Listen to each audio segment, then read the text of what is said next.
yaşlı koydum bizleri burada, cennet olsun o mekanın ana, ana, ana, ana.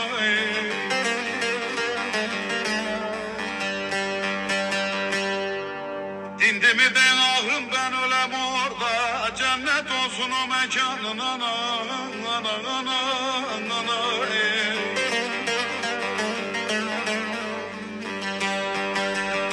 Cennet olsun o mekanın anam ana. Rahat erdim mi söyle anam ana, ana.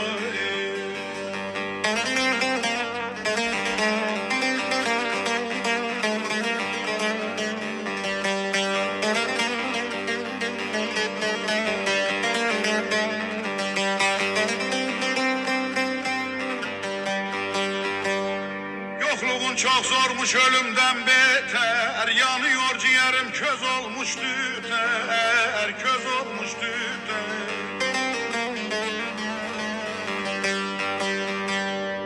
Arada bir rüyama gelsen yeter, cennet olsun o mekanın anam, anam, anam, anam.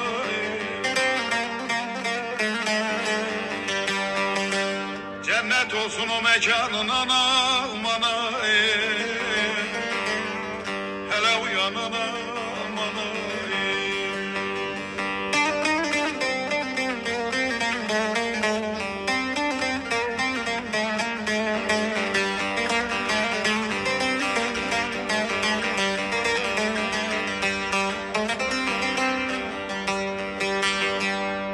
Kaybettim artık ben hevesimi, kesiyor kalk sensizlik nefesimi, ah nefesimi.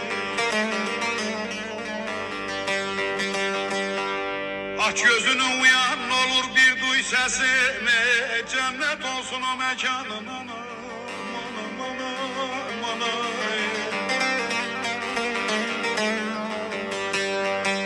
Cennet olsun o mekanın anam, ana.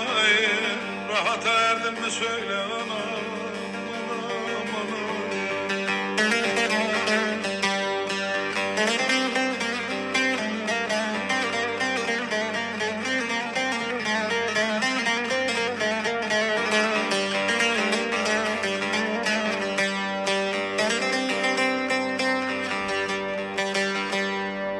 Dündarım bu yaran öldürür beni, ilaç olmaz zaman hep kalır yeni, hep kalır yeni, yeni.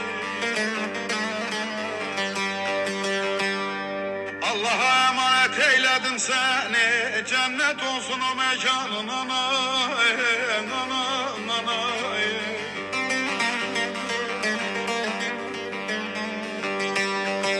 Cennet olsun o mekanın ana, ana.